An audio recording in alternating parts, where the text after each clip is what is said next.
Sampai 2007, kata istrinya. Kita rumah saja masih dikejar-kejar hutang. WC aja belum ada. Tapi masa mobil Alphard sudah 8? Itu juga tidak bisa diterima oleh orang yang berakal sehat. Saya 7 tahun di awal berumah tangga dengan Ustadz, itu kan dikejar-kejar hutang yang namanya teror, dari telepon, ataupun yang datang ke rumah. Saya tahun 2001 itu sudah berfinancial freedom. 2001. Udah nggak ada lagi cerita beli apa aja pakai duit. Jadi saya mencoba menganalisis lebih panjang ya. Ternyata dominan dalam diri Iso Mansur itu ya bohong demi bohong aja. Maka cobalah ikuti cerita Iso Mansur dalam 20 tahun kiprahnya di bidang dakwah. Bohong demi bohong aja. Menurut saya hanya 2 itu yang dia yakin satu tidak berbohong. Paling tinggi 3 ya. Yang pertama, ketika dia menulis nomor rekening. Kalau Bapak mau sedekah transfer, ini nama saya, misalnya BCA, ini nomornya. Itu saya yakin benar itu. Orang tuh bohong itu kena kepepet atau karena genetik gitu. Kalau sampai 75% backgroundnya itu menjadi manusia pembohong. Misalnya seperti kita jelaskan, ada kesalahan pribadi. Ya, untuk menutupi kelakuan buruknya, orang biasanya berbohong. Membentuk citra diri positif. Dia penampilannya bagus di depan publik, dia tersenyum di depan kamera gitu. Walaupun nanti di belakang lain lagi. Cerita Yusuf Mansur, itu mungkin ada 80% kesan yang terdapat dalam dirinya itu penuh dengan aroma kebohongan. 80%. Ngeri sekali nih. Terus apa yang didapatkan masyarakat kalau mengambil ilmu atau mengambil manfaat dari seorang seperti Yusuf Mansur?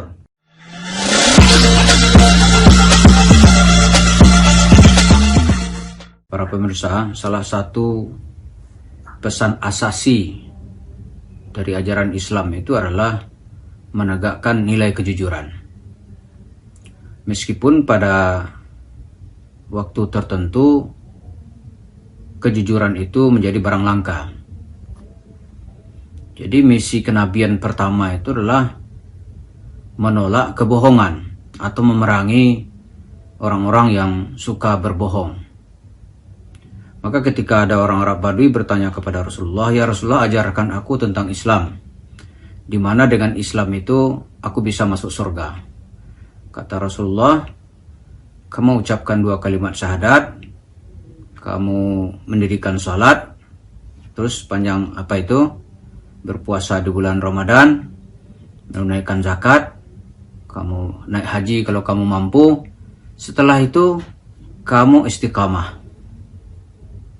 Pada lain waktu ada lagi orang bertanya kepada Rasulullah, "Ya Rasulullah, ajarkan saya 1 kalimat yang membuat saya itu bisa masuk surga." Kata Rasulullah, "Kamu jangan bohong. Jangan kamu jadi pembohong." Jadi jangan berbohong, tidak boleh membohongi diri sendiri, juga tidak boleh membohongi orang lain. Ini sebelum syariat-syariat yang lain disuruh gitu. Orang harus menjadi orang benar. Karena menjadi orang jujur, itulah pesan universal dari ajaran Islam yang bisa diterima oleh masyarakat di mana saja dan kapan saja.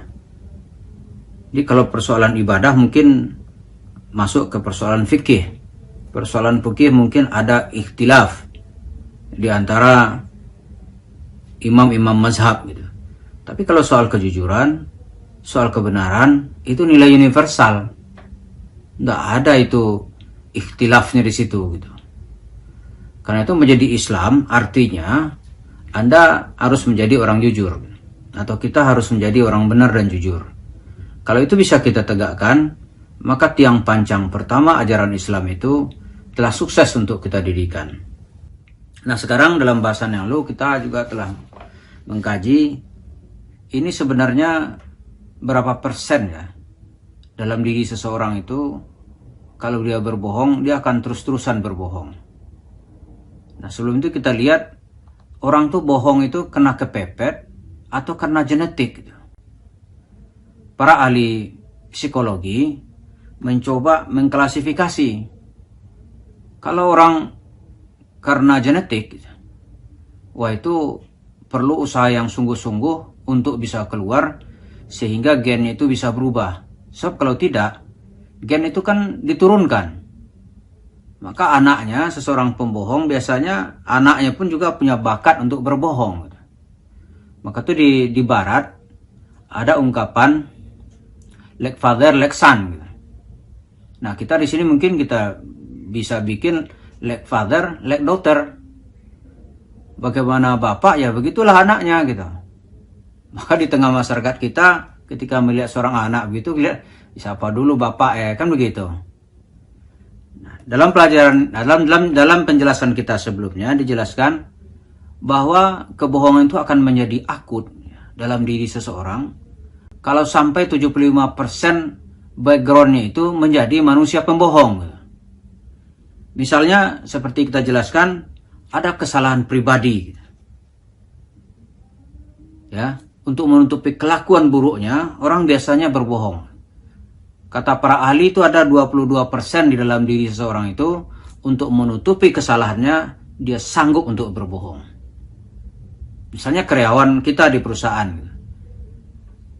dia bersalah. Untuk menutupi kesalahannya, biasanya dia sanggup untuk berbohong.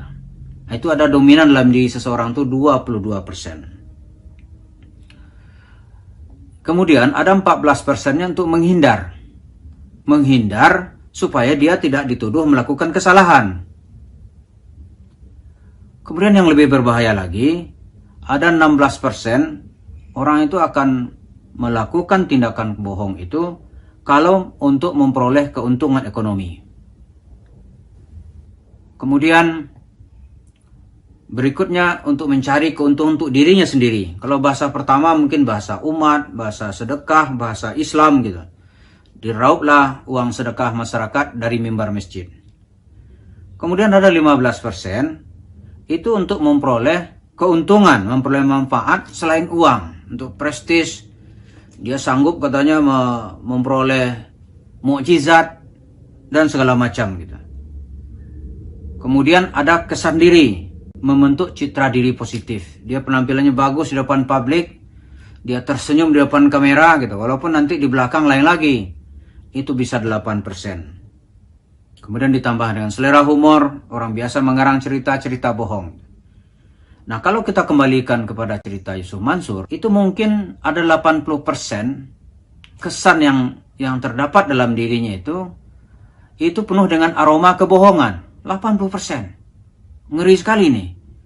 Terus apa yang didapatkan masyarakat kalau mengambil ilmu atau mengambil manfaat dari seorang seperti Yusuf Mansur?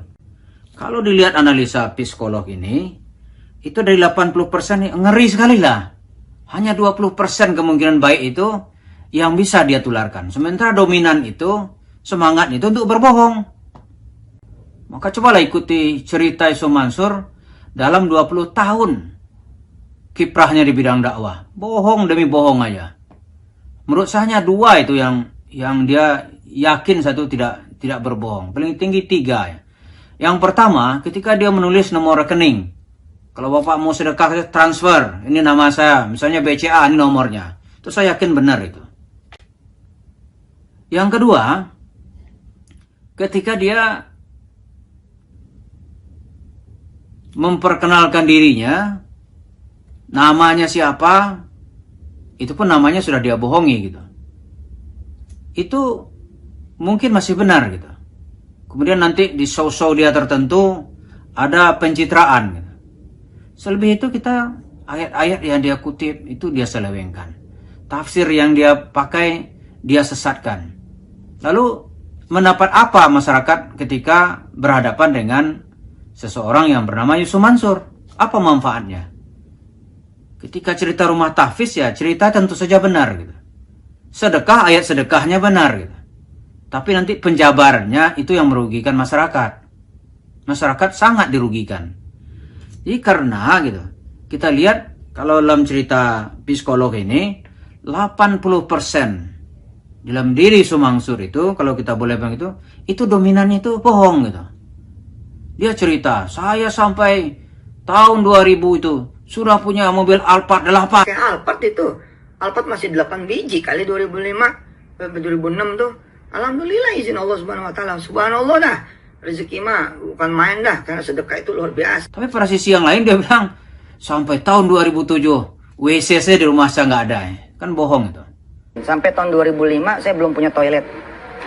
Di rumah tuh belum ada toilet. Dan masih tanah, belum keramik. Tapi waktu itu saya bilang ke istri dan kemudian ke mertua, ini kalau Tuhan kita duit, masalahnya. Satu di antara dua pembicaranya, kita kira itu adalah pembicaraan bohong aja. Kalau dia punya mobil Alphard 8, masa WC nggak ada? Alasan nanti tawaduk gitu. Mengerikan sekali. Atau sebaliknya, sampai 2007, kata istrinya, kita rumah saja masih dikejar-kejar hutang. WC aja belum ada. Tapi masa mobil Alphard sudah 8? Itu juga tidak bisa diterima oleh orang yang berakal sehat. Saya 7 tahun di awal berumah tangga dengan Ustadz, itu kan dikejar-kejar hutang yang namanya teror, dari telepon, ataupun yang datang ke rumah. Saya tahun 2001 itu sudah berfinancial freedom. 2001. Udah nggak ada lagi cerita beli apa aja pakai duit. Jadi saya mencoba menganalisis lebih panjang ya. Ternyata dominan dalam diri Sumansur itu ya bohong demi bohong aja. Cerita tauhid misalnya, enggak tauhid yang dia bawa. Cerita rahmat, bukan rahmat gitu. Bukan rahmat yang dia bawa, tapi laknat gitu. Orang yang mengikutinya dapat laknat. Kalau kau percaya, cobalah pemirsa sekalian ngikuti Sumansur, pasti dapat laknat. Yang dapat rahmat itu ya Sumansur sendiri. Duit dia buang, duit sedekah gurih katanya. Nah sekarang berhadapan dengan kasus demi kasus, malah dia mencoba lari gitu. Lari dari masalah. Jadi dengan demikian kita lihat, berbohong bagi Sumansur itu pertama mungkin kepepet. Tapi kedua juga karena ada faktor genetik. Jadi ya susah untuk disembuhkan kalau begini. Yang perlu disembuhkan sekarang itu umat Islamnya saja. Tapi kalau umat Islam masih percaya dan ikut juga ya, dua-duanya nanti akan kena penyakit. Kalau kesimpulan saya, Sumansur nggak bisa disembuhkan.